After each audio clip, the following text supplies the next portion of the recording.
तर नमस्कार मंडळी, तुमचं पुन्हा एकदा एका नव्या व्हिडिओमध्ये स्वागत आहे। तर आझाद मैदानावरती आरक्षणाचा मुद्दा हा चांगलाच पेटलेला आहे।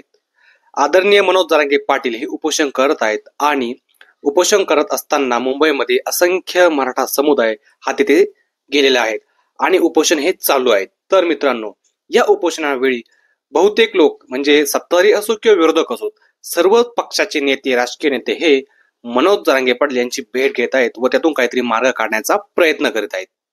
आणि या भेटीगाठीच्या दरम्यान शरद पवार गटाच्या नेत्या खासदार सुप्रियाताई सुळे यांनी देखील जरांगे पाटलांची आझाद मैदानावरती भेट घेतली, थोडी चर्चा केली आणि चर्चा करून त्या परत माघारी निघत असताना त्यांना सुद्धा मराठा समाजाच्या विरोधाला सामोरे जावे लागले।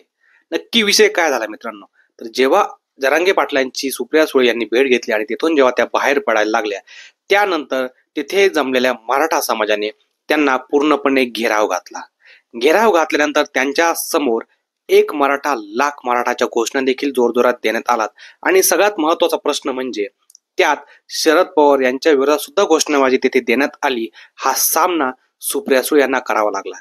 त्यांच्या गाडीवरती हातात ज्या पाण्याच्या बॉटल्स होत्या त्या बॉटल्स सुद्धा फेकण्यात आल्यात।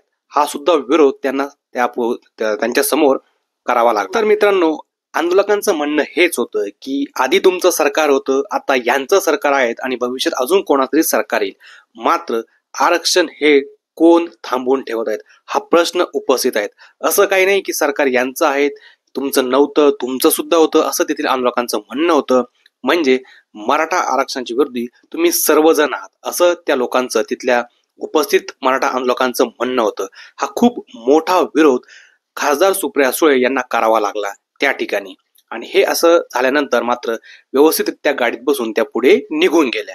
तर या सगळ्या बाबीनंतर सुद्धा देखील अजून सरकारकडून किंवा कोर्टाकडून अजून काहीच असं म्हणणं आलेलं नाही। तर बघूया अजून किती दिवस या आरक्षणाचा मुद्दा तापतो, किती दिवस हा मुद्दा पेटतो आणि यावरती सरकार, महाराष्ट्र गव्हर्नमेंट किंवा केंद्र सरकार असेल हे काय निर्णय घेतं, नक्कीच बघूया। तर मित्रांनो, व्हिडिओ आवडला असेल लाईक आणि शेअर करायला विसरू नका आणि सबस्क्राईब सुद्धा करून जा।